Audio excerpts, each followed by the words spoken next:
Price Lord. கர்த்தருக்கு ஸ்தோத்திரம். தேவனுக்கு மகிமை. தேவனுடைய வார்த்தை வெளிப்பட நேரத்தில் தேவனுடைய வார்த்தையிலிருந்து தேவன் நமக்கு அநேக காரியம் கற்றுக் கொடுக்கிறார். நம்ம அவைகளை கை கொண்டு நடக்க கற்றுக்கொள்ள வேண்டும். சகரியாவில் நீங்கள் பார்க்கும்போது பாருங்கள், 4:10 நீங்கள் வாசிக்கும் போது அற்பமான ஆரம்பத்தை யார் அசட்டை பண்ணக்கூடாது. ஆரம்பம் அவருடைய வாழ்க்கையில் அற்பமாக தான் காணப்படும். நிறைய பேரை நான் பார்ப்பேன், ஐயா நாங்கள் வரும்போது எப்படி வந்தோம் தெரியுமையானவங்க. ஆனால் இன்றைக்கி அவங்க எப்படி இருக்கிறாங்கன்னு பாருங்கள். இன்றைக்கி நிறைய பேருடைய வாழ்க்கையில் இப்படி அப்படின்ற சாட்சிகளை கேட்டால் கூட ஒரு காரியங்களை துவங்கும் போது பயந்துக்குன்னு எப்போ பாரு சோர்வடைந்து காணப்படுன்னு ஃபஸ்ட்டு அப்படி தாங்க இருக்கும். கர்த்தர் முடிவை சம்பூர்ணமாய் மாற்றுவார். நம்முடைய வாழ்க்கையில் நிறைய முயற்சிகள் நம்ம எடுக்கும்போது துவக்கம் அப்படி தான் இருக்கும். ஒரு பில்டிங்கை நீங்கள் கட்ட ஆரம்பிங்க, அந்த இடம் சுத்தம் பண்ணி அழகாக வச்சுருப்பாங்க. போயிட்டு நீங்கள் அங்கே துவங்கும் போதே பார்த்திங்கன்னா பள்ளம் பறிக்க வேண்டியதாக போயிடும். நாங்கள் மேலே எழும பார்த்தா கீழே பழிக்க வேண்டியதாக போயிடுச்சு. பள்ளமாக ஆயிடுச்சு. இடம்லாம் ஒரே மண் குவிலாக காணப்படுதுங்க. சேரும் சகதியமாக மாறுங்க. துவக்கம் அப்படி தான் இருக்கும். கொஞ்சம் நாள் ஆக ஆக ஆக அந்த இடம் பாருங்கள் அழகாக அது உயர ஆரம்பிக்கும். அது உயர்ந்து நிற்கும். குழம்பத்தை சுற்றிலும் சோறு வைத்து பூசும்போது அதனுடைய தன்மை வேறு மாதிரி இருக்கும். ஆவிக்குரிய பிள்ளைகளாக இருக்கிற நீங்கள் ஒவ்வொரு நாளும் பாருங்கள் இப்படி அப்படி சூழ்நிலை நம்முடைய வாழ்க்கையில் வரும்போது நீங்கள் என்ன பண்ண வேண்டும் தெரியுமா? தேவனோடு கூட ஐக்கியப்பட்டு அன்றே துவங்குகிற தேவன் நீரல்லவா, என் வாழ்க்கையில் நன்மையான காரியங்களை அப்பா நீர் உதவி செய்யுங்கப்பான்னு சொல்லிட்டு நம்ம நிறைய நேரங்களில் பார்த்திங்கன்னா நம்முடைய துவக்கத்தை பார்த்து வேதனைப்படுகிறோம், துன்பப்படுகிறோம். எப்படி தான் போய் முடிய போதோ, எப்படியும் முடியாது, நல்லா முடியும். கர்த்தர் நல்லா செய்வார். நல்ல காரியங்கள் நடக்கும். கல்யாணத்தை நான் ஆரம்பிச்சிட்டேன், ஒரே பிரச்சனையை பார்க்குறேன், இப்படி என் வாழ்க்கையில் இவ்வளோ பிரச்சனை நான் பார்த்தே கிடையாதுன்னுவேன். ஃபஸ்ட்டு அப்படி தாங்க இருக்கும். கொஞ்சம் நாள் ஆகும் பாருங்கள், அந்த முடிவுன்னு வரும் பாருங்கள், அந்த நாளுன்ட்டு அதனால் எல்லாரும் கூடி வந்து அது சிறப்பாய் மாறிவிடும். அப்படி தேவன் நமக்கு நன்மை செய்ய வல்லவராக இருக்கிறார். நிறைய நேரங்களில் நிறைய விஷயங்களில் அப்படி இல்லை, நிறைய காரியங்களில் எப்போவுமே நெகட்டிவாக என்ன பண்ணுறது கொண்டு வருகிற காரியங்கள் இருக்கக்கூடாது. நிறைய விஷயங்களை தேவனு கூட இருக்கிறார், அவர் அற்புதம் செய்வார், நிச்சயமாக நன்மை நடக்கும், இந்த காரியத்தில் ஒரு மாற்றத்தை நான் பார்ப்பேன் அப்படின்னு எண்ணம். துவக்கம் அற்பமாய் காணப்பட்டால் முடிவு எப்படின்னா சம்பூர்ணம். துவக்கம் அற்பமாக இருந்தாலும் அப்போ ஒரு சிலரோட வாழ்க்கையில் தான் அப்படி வரும். மற்றவருடைய வாழ்க்கையில் துவக்கம்லாம் நல்லா தான் போகும், முடிவு அதை விட சூப்பராக முடியும். இப்படி தான் கர்த்தர் எனக்கு செய்ய போகிறாரு. எப்படி வாழ்க்கை துவக்கம் எப்படிச்சு பாருங்கள். அந்த துவக்கம் அப்படியே இல்லாமல் போய் முடிவு ஒன்றெல்லாம் போயிடுச்சுன்னு வச்சுக்கோங்க, அப்போவும் அப்படி தான் இருந்தால் இப்போவும் அப்படி தான் இருக்கிறான்னு சொல்லுவாங்க. அந்த துவக்கம் அப்படி இருந்துச்சு, முடிவு பார்த்திங்கன்னா ரெட்டிப்பு எல்லாமே. அப்போ அவர் தேவனை சார்ந்த ஒரு மனிதனாக இருந்தார், தேவனோடு கூட ஐக்கியப்பட்டார். தேவனை பார்த்து சொல்கிறாரு, தேவரே நீர் சகலத்தை செய்ய வல்லவர், நீர் செய்ய நினைத்தது ஒன்றும் தடைப்படாது என்று சொல்லி தேவனை பற்றி கொண்ட ஒரு வாழ்க்கை. இன்றைக்கு நம்முடைய வாழ்க்கையில் துவங்கினங்க அது அப்படியே இருக்குதுங்க. எல்லாரும் பார்த்து நீ ஏழமாக பேசுகிறாங்க, வீடு கட்ட துவங்கினங்க அப்படியே தான் நிற்குதுங்க, என்னால் முடியலைங்க, அற்பமாக காணப்படுதான் எல்லமாக பார்க்குறாங்களா? கர்த்தர் இன்னும் ஒன்று உயர்த்த போகிறான். உயர்த்துவதற்கான காரியங்கள் என்ன பண்ணும் வாழ்க்கையில் நடக்கும். அதுக்கு நீ என்ன பண்ணும்? பிரயாசப்படு, தேவனை சார்ந்துக்கொள், தேவனை அண்டிக்கொள், தேவனோடு கூட உறவை. தேவன் நிச்சயமாக இவனுக்கு நன்மை செய்ய வல்லவராக.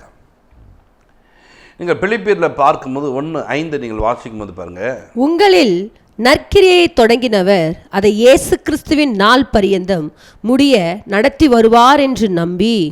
கவனிங்க, உங்களில் நற்கிரியை தொடங்கினவர் அவர் அதோடு முடிக்கலைங்க. தொடங்கின அவ்வளோதான், நீ தான் பார்த்துன்னு இயேசு கிறிஸ்து வரும் வரைக்கும் உங்களுக்குள்ள அந்த நற்கிரியானது தொடர்ந்து உங்களுக்கு பின்தொடரும். அந்த நற்கிரியை அவர் செய்யக்கூடியவர் செய்து கொண்டே இருக்கும்படி வைக்கிறார். இல்லாமல் போனால் தான் நீ கஷ்டப்படுறதுக்கு இல்லைங்க, நேற்று உதவி செஞ்சாங்க இன்றைக்கி கட்டாயிடுச்சிங்க அப்படின்ட்டு. உங்கள் கிட்ட நற்கிரியை தொடங்கினவர் இயேசு. அவர் எப்படின்னா கடைசி வரைக்கும் அது முடிக்கிற வரைக்கும் உனக்கு செய்வதற்கான பலனை கொடுக்குற ஒரு தேவனாக இருக்கிறார். நிறைய நேரங்களில் நிறைய விஷயங்களில் பார்க்கும்போது சின்னதாக தாங்க இருக்கும், அது சிறியதாக தாங்க காணப்படும். இந்த சிறிய காரியங்கள் நம்முடைய வாழ்க்கை அவ்வளோதான் நினைக்காத, அடுத்த ஸ்டெப்பில் ஆண்டவர் நம்மளை உயர்த்துவார். உயர்த்தலாம். நீங்கள் பார்க்கும்போது சின்னவன் 1000 எங்க சின்னவன்றான், அவன் எப்படிங்க 1000 வந்தான்? உங்கள் பார்வைக்கு சின்னவனாய் தான் காணுமா? கர்த்தர் அவனோடு கூட இருக்கும்போது அவன் 1000. சிறியவனை பார்த்துறான் பலத்த ஜாதி என்று சொல்கிறான். அப்போ சின்ன காரியம் என்று நாம் நினைக்கிறோம், அதை கர்த்தர் பெருக செய்கிறவர் என்பதை அறிந்து கொள்ள வேண்டும்.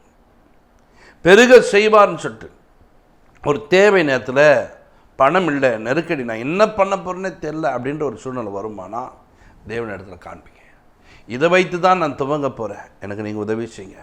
இதை வச்சு ஆண்டுகிட்ட ஒரு ஜோம் பண்ணிட்டு அப்புறம் நம்ம லோன் எங்கே வாங்கலான்னு யோசிக்கிறது, இதை வச்சு ஜோம் பண்ணிட்டு அப்புறம் எங்கே கடன் வாங்கலான்னு சொல்லிட்டு யோசனை பண்ணுது. இப்படி ஒரு யோசனை தான் உன் வாழ்க்கையில் நீ கட்டக்கூடிய காரியங்கள், நீங்கள் செய்யக்கூடிய காரியங்கள் எல்லாமே ஃபெயிலியராக தான் போகும். இதை காமிச்ச நீ என்ன பண்ணும், நீங்கள் தாம்பா எனக்கு உதவி செய்யணும்னு சொல்லிட்டு அவரை சார்ந்து கொள்ளும்போது அவர் உன் தேவையை சந்திக்கக்கூடியவராய் மாறுவான். நான் ஒரு சில உதவிக்காக நாடும்போது செய்வேன் என்று சொல்வார்கள், நான் கண்டிப்பாக நான் செஞ்சிடறேன் அப்படின்வாங்க. அப்புறம் பார்த்தா திரும்ப செய்யவும் மாட்டாங்க, செய்வதற்கான முன் வரவும் மாட்டாங்க. அப்போ நான் அவங்களே சார்ந்து கொண்டு இருந்தேன்னா என் வேலை தடைப்பட்டு போயிடும். அப்போ நான் யாருன்னா, யாரை கொண்டு நான் துவங்குகிறேனோ அவரை என்னோடு கூட வைத்துக்கொள்வேன். அங்கே துவங்கும் போது ஒரு ஜபம் பண்ணிட்டு தான் நான் துவங்குறேன். அந்த துவங்குகிற காரியங்களில் எனக்கு ஒரு தெய்வம் இருக்கார் பாருங்க, அவரை தன் பக்கமாய் திருப்பி, நீர் எனக்கு உதவி செய்யுங்கப்பா, நான் அப்படிப்பட்ட பிரச்சனையோடு இருக்கிறேன், நீங்கள் என் தேவையை சந்திங்கன்னு சொல்லிட்டு அவரை என்ன பண்ணுவேன், சார்ந்து கொள்வேன். அவர் எனக்கு என்ன பண்ணுறேன்னா உதவி செய்கிறார். எப்படி உதவி? அது முடியும் வரைக்கும் எனக்கு அவர் உதவி செய்கிறவராக இருக்கிறார். என் தேவையை சந்திக்கிறார், என் குறைவுகள் என்ன பண்ணுறார், அவரே மாற்றக்கூடியவராக மாறுகிறார். அப்போ தேவ பிள்ளைகளே, உங்களுடைய வாழ்க்கையில் கூட இப்படியாப்பட்ட காரியங்கள் வரும்போது நீங்கள் என்ன பண்ண வேண்டுமா, தேவனை சார்ந்து கொள்ள வேண்டும், தேவனை அண்டிக் கொள்ள வேண்டும். சின்னவனை 1000 மாற்றக்கூடிய தேவன் நீரல்லவா, சிறியவனை பலத்த ஜாதியாக மாற்றக்கூடிய நீரல்லவா, நம்ம சார்ந்து கொள்கிற ஆண்டவரே, நீர் எனக்கு உதவி செய்யுங்கப்பா, என்னிடத்தில் உள்ளதை நம்ம இடத்துல கொடுக்குறேன்ப்பா. சிறியது தான், கொஞ்சம் தான், நானும் என் பிள்ளைய நம்பணும், சாப்பிட்டு சாக போகிறோம், அதை சொல்ல கொஞ்சம் எடுத்துன்னு என்கிட்டனார். அந்த சிறிய அடைய கொண்டு போகும்போது பஞ்சகாலம் முழுவதும் ஒரு நிறைவை தேவன் உண்டு பண்ணுறான். உன் பார்வைக்கு அது சிறியது, தேவனுக்கு அது போதும் அற்புதம் செய்ய. காணா ஒரு கல்யாணத்தில் என்ன பண்ணாரு, எல்லாம் காலி ஆயிடுச்சுனாங்க, அதில் கொஞ்சம் நெஞ்சம் இருக்குது பாருங்கள், அதில் தண்ணி மட்டும் ஊற்றுனாங்க, அந்த தண்ணீர் பாருங்கள் திராட்சை ரசமாய் மாறியது. தேவனுக்கு ஒரு சிறிய காரியம் என்று நீங்கள் பார்க்கிற உங்கள் காரியங்களில் தேவன் வருவார் என்று சொன்னால் அது நிறைவாய் மாறிவிடும். திருமண காரியங்கள் வைத்திருக்குங்க, வீடு கட்டிகிட்டு இருக்குங்க, எங்கள் சூழ்நிலை எப்படி இருக்குதுங்க, எங்கள் குடும்பம் இப்படியே போயிட்டுருக்குங்க, உங்கள் வாழ்க்கையில் தேவனை மாத்திரம் கூப்பிடுங்க, உள்ளே வாங்கப்பா, என் கூட வாங்கப்பா, நான் ஒண்டியாக துவங்கி இப்படி நிற்கிறேன்ப்பா, நான் தடுமாறி போய் நிற்கிறேன்ப்பா, என்னால் செய்ய முடியலப்பா, என் கூட வாங்க ஆண்டவர்னு சொல்லிட்டு தேவனை உன் பக்கமாய் அழை. நீ அழைத்தால் அவர் நிச்சயமாய் பெரிய காரியங்களை செய்வார். பெரிய காரியங்களை செய்கிற தேவன் எப்படி அப்படின்னா சின்னதுலேருந்து பெருசாக மாற்றுறார். ஒரு ஓமை சொல்லும்போது கடுகு விதையை பற்றி சொல்கிறார். உங்கள் விசுவாசம் கடுகு விதை போல இருக்கணுமா. இந்த கடுகு விதையை நீங்கள் சாதனை நினைக்கிறீங்க, அது சொல்லும்போது கடுகு விதைனா தௌலோன்னு தான் இருக்கும். அந்த மாதிரி இருக்கிற ஒரு காரியங்களை அந்த விதை என்ன பண்ணுதுதான், அது முளைக்கும் போது ஒரு செடியாய் மாறி ஒரு பெரிய மரமாய் மாறி ஆகாயத்தின் பறவைகள் என்ன பண்ணுமா அந்த மேலே உட்கார்ற அளவுக்கு ஒரு பெரிய மரமாய் மாறுகிறோம். இது இப்படி மாறும் தெரியுமா உங்களுக்கு? கடுகு விதை இப்படி ஒரு பெரிய காரணம் செய்யணும் தெரியுமா? தேவன் அப்படி உருவாக்கி வைத்திருக்கிறார். வேதம் நமக்கு அப்படி சொல்லுது. அது சிறிய விதையாக இருக்குது. நம்முடைய விசுவாசம் கூட இன்னைக்கு நீ விதைக்கும் போது சின்ன விசுவாசம் நினைப்ப, அது வளர்ந்து வருகிற நேரங்களிலே அது ஒரு செடியாய் மாறி இருக்கும், ஒரு மரமாய் மாறி இருக்கும். அது கிளைகளை விட்டு என்ன பண்ணும், பெரிய ஒரு ஆலமரத்தை போல் நின்றுக்கும். ஆச்சரியப்பட்டு போவேன், நம்ம விசுவாசமாக அவ்வளோ பெரிய விசுவாசமாச்சு, நம்ம விசுவாசத்தில் இதெல்லாம் நடந்து. ஆமாங்க, நீ விசுவாசத்தை கர்த்தர் செஞ்சாருங்க. நீ விசுவாசிக்கும் போது தான் தேவனுக்கு உனக்கு நல்ல உறவு ஏற்படும். விசுவாசம் இல்லாமல் தேவனுக்கு பிரியமாக இருப்பது கூடாத காரியம் என்று வேதம் சொல்கிறது. அப்போ நீ விசுவாசித்தா தேவனை நீயும் ஒன்றாக முடியும். விசுவாசி கேட்டுக்கொள். துவக்க அற்பமாக தான் காணப்படும். நான் கோலம் தடியமாக என்ன பண்ணுறேன், சென்றேன்ப்பா, என்கிட்ட ஒன்றுமே இல்லைப்பா, நான் அப்படி தான் போனேன். தேவனோடு கூட உறவு வைத்தார், தேவனோடு கூட ஒரு பழக்கத்தை வைத்தார். போன என்ன பண்ணதுமே திரும்ப வரும்போது இரு பரிவாரங்களோடு வருகிறான். ஆடு மாடுகள் எல்லாம் உடையவராய் வருகிறான். எப்படி வந்தார்? துவக்க அற்பங்க தாங்க. துவக்கத்தில் நான் ஒன்றலாமல் தாங்க போகிறேன். இன்றைக்கி உன் துவக்கம் இதில் இருக்குது. எனக்கு துவக்கத்தில் ரொம்ப கஷ்டமாக இருக்குது. யாருக்குன்னா எப்படி பார்க்காத, அப்படி பார், ஆபிரகாம் அப்படி தான் பார்த்தார். அவரை பார்க்கிறார்.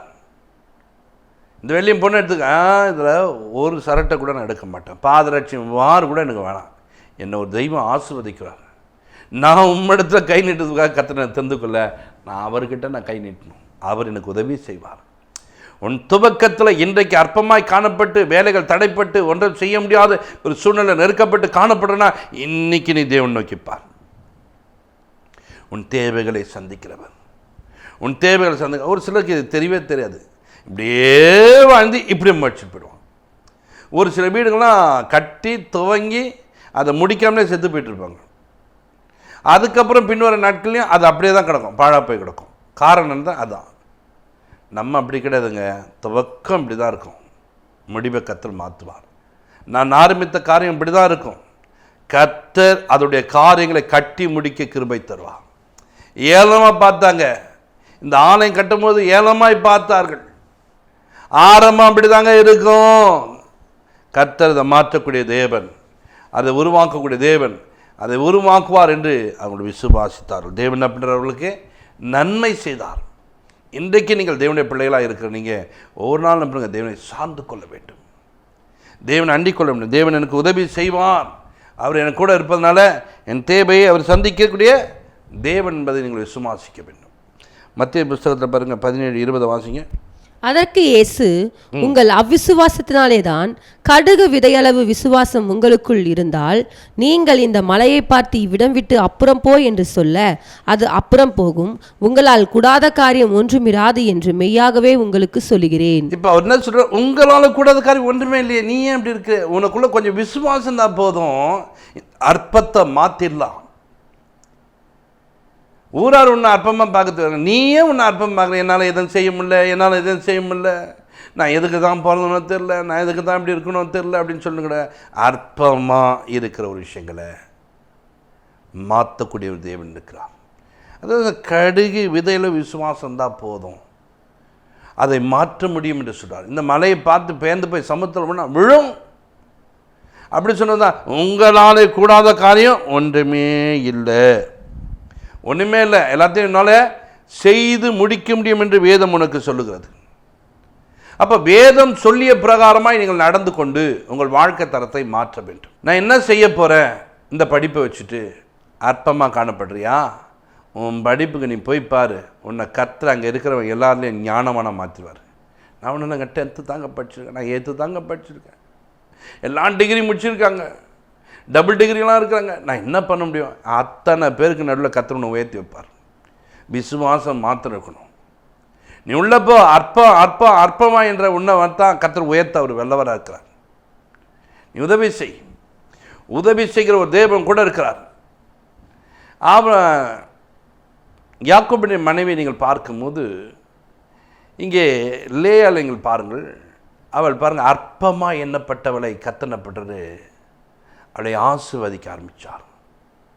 அந்த அற்பமாக எண்ணப்பட்டவளுக்கு பிள்ளைகளை கற்றுக் கொடுத்துருக்கார். ராகேல் பாருங்கள், அவ்வளோ உயர்வாய் பார்த்தவளுக்கு குழந்தை பாக்கியம் இல்லாமல் போயிடுது. இந்த லேயாளுக்கு பாருங்கள், குழந்தை பெற்று எடுக்கிறவளுக்கு அற்பமாக எண்ணப்பட்டாங்கன்னா கர்த்தர் அவங்க கூட இருப்பார். ஒன்று அற்பமாக எண்ணுகிற காரியங்கள் பாரு, எனக்கு ஒரு அழகு இல்லைங்க, என்னை யாருமே மதிக்கிறதுக்கிறீங்க, நான் இப்படி இருக்கிறேங்க, என் சர்ச்சில் கூட நான் ஒரு மூலையில் தான் அப்படின்ற ஒரு விஷயங்க. அற்பமாக இருக்கிறியா, உன் கூட தெய்வம் வந்து உன்னை உயர்த்த வல்லவரக்கா. நீ விசுவாசத்தை மாத்திரமே, கர்த்தரை நம்மளை விடவே மாட்டார், என் கூட இருப்பார், அவர் என்ன நடத்துவார் என்று தேவன் உனக்கு உதவி செய்ய, உன்னை வழிநடத்த அவர் வல்லவராக இருக்கிறார். அல்லேலூயா. தேவனால் கூடாத காரியம் ஒன்றுமே இல்லை, நிச்சயமாய் செய்யக்கூடியவர். உன்னை பார்த்து தான் சொல்கிறாரு, உங்களால் கூடாத காரியம் ஒன்றுமே இல்லை. அதை ஃபினிஷ் பண்ண கர்த்தர் உங்களை வைத்திருக்கிறார். அதை துவங்கினதை முடிக்க கர்த்தர் உங்களை பயன்படுத்துகிறார். அவர் முடித்து கொடுக்க வல்லவராய் உன்னோடு கூட இருக்க ஒரு தேவனாக இருப்பதனால நீங்கள் அவரை பாருங்கள். உன் வாழ்க்கையில் எதெல்லாம் அற்பமாய் காணப்படுதோ, இன்றைக்கு அது முடிக்க முடியாதபடிக்கு நிற்கிறியோ, அன்றே குடும்பம் எப்படி போச்சு, மனைவி இருக்காங்க, பிள்ளைங்க எப்படி இருக்காங்க, எதெல்லாம் அற்பமாக காணப்படுதோ அந்த இடத்துலலாம் இயேசுவை கொண்டு வந்து நிறுத்து, தேவ வார்த்தையை பயன்படுத்து. தேவன் உன் விசுவாசத்தை பார்த்து அதை பெருக செய்ய வல்லவராக்கா, அதை நிறைவுக்குள்ள நடத்த வல்லவராக்கா. இந்த பிள்ளை படிக்கவே மாட்டானா, அற்பமாக காணப்படுறியா, இன்றைக்கி அதை பேர் ஆண்டவர்கிட்ட கொடுங்க. உன் பிள்ளை நல்லா படிக்க வைத்து உன் பிள்ளை நல்ல ஒரு வேலையில் இருக்க கர்த்தர் உதவி செய்வார். ஜெபிப்போம். பரலோக பிதாவே, உமக்கு நாங்கள் நன்றி செலுத்துமான்றே இப்பொழுது எங்களை தாழ்த்தி அர்ப்பணிக்கிறோம். பரிசுத்த ஆவியானவரே, இந்த நாளில் கூட அன்றே இந்த செய்தியை கேட்கிறவருடைய வாழ்க்கை எதெல்லாம் அற்பமாய் காணப்படுதோ, ஆரம்பம் இன்னைக்கு ஆண்டவரே அற்பமாய் எண்ணப்படுதோ, அதை நீர் இப்போது மாற்றி அன்றே இந்த பிள்ளைகளுக்குள்ள விசுவாசத்தை உருவாக்கப்படுறதுக்காய் நன்றி. இந்த விசுவாசத்தை துவக்கிறோம் முடிக்கிறோமாக இயேசுவே, உம்மை நோக்கி பிள்ளைகள் ஓடி ஜெயிக்கத்தக்க வண்ணமாய் ஜெயமுள்ள ஒரு வாழ்க்கை வாழ கர்த்தாவே உதவி செய்யுங்க, ஆசீர்வதிங்க, பெரிய காட்சிங்க. இயேசு கிறிஸ்துவின் ஜெபத்திற்கு நல்ல பிதாவே, ஆமென். God bless you. நீங்கள் தொடர்பு கொள்ள வேண்டிய எங்கள் சபை முகவரி: இரட்சகர் இயேசு கிறிஸ்து திருச்சபை, நம்பர் 1, 5வது தெரு, புதுநல்லூர், சோமங்கலம் மெயின் ரோட், குண்டத்தூர், சென்னை 600006 9.